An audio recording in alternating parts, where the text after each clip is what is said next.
look at an example of a flux calculation up through a graph. Consider the vector field F equals xi plus yj. So this vector field has no vertical component, and it depends just on its x and y values. So at every height, it's going to be doing the same thing, and it's pointing straight outward from the z-axis. So this is a radially outward vector, just pushing straight outward from the z-axis. So in this image, the z-axis is this massive source term for this vector field, and all the vectors are pointing away from it within a plane. So in this plane, at this height above the z-axis, all the vectors are pointing outward. And if we go to a different height, all the vectors are pointing outward. Their magnitude is growing as we get away from the axis. So right near the axis, the length of these vectors is 0 on the axis, and further away they're getting longer and longer and longer. Thinking about the flux of this vector field, if we have a surface that encloses this z-axis, so like what if we drew a cylinder around the z-axis? It should seem clear that the vector field is pushing outward through the cylinder in all directions, and so we're going to get a positive flux. Let's compute the flux through a paraboloid and just limit its radius. Let's say it's going to be the flux through a paraboloid of radius a.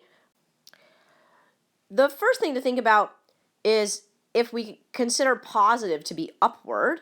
Okay, so we have this paraboloid, and here's the positive direction of surface vectors because we're saying that upward is positive. What will the sign of the flux be?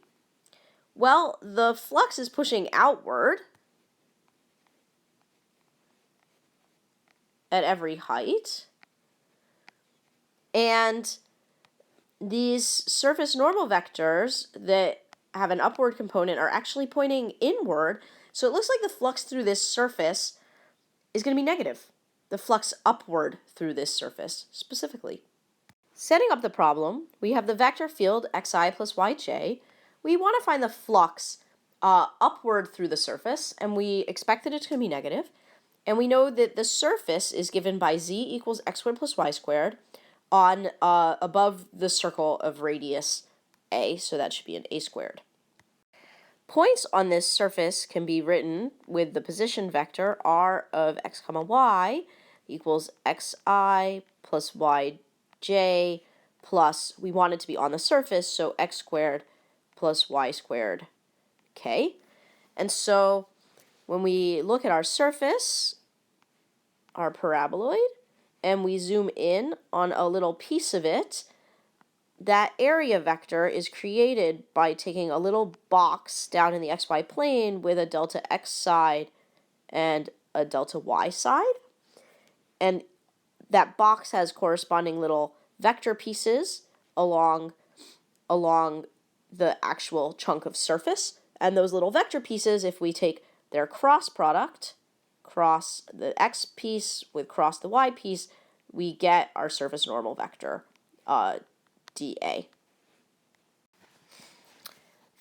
For a graph of this kind, we calculated this earlier, and so we know dA is going to be dx dy negative f sub xi minus f sub yj plus k.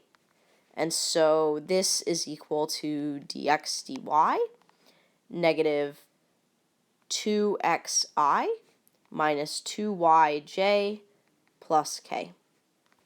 Of course, we could also find v sub x, the displacement vector that occurs when we perturb r by delta x, and we would get dx times I plus 2xk, and we could take the cross product of that with a similar displacement vector that came from Vy. That would produce this exact same expression. But that would be directly finding the two sides of our parallelogram and taking their cross product. In this case, we just happen to have already done that and know that the result is always this expression. So we're using that fact to go forward with the flux integral. F is already expressed in terms of x and y. Since there's no z, we don't need to substitute x squared plus y squared for any of the z's in here. And we can just take f dot dA, and we get negative 2x squared minus 2y squared. And of course, we're going to want to work in polar because the region that we're above is going to be a circle. It's going to be a disk of radius a, and so this is negative 2r squared in polar coordinates. So here's that disk of radius a, and we constrained ourselves to only care about the paraboloid above that disk. And so we're going to be setting up the integral from 0 to 2 pi in theta, the integral from 0 to a in r, of negative 2r squared, r dr d theta. So let's see. That is the integral from 0 to 2 pi. This is equal to the integral from 0 to 2 pi of, we're integrating 2r cubed, so that is 1/2 r to the fourth. Oh, I dropped a negative sign. Negative 1/2 r to the fourth from 0 to a, and the d theta is left. And so plugging in, this is the integral from 0 to 2 pi of negative 1/2 a to the fourth d theta. And this is just a constant, so when we integrate, it's just going to be multiplied by 2 pi. So this is equal to negative pi a to the fourth.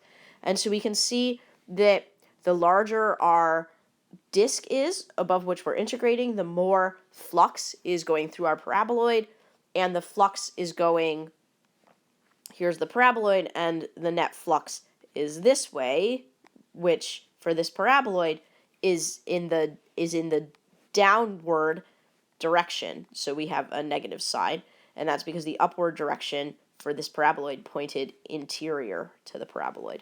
Okay, so that's that. That's the flux integral.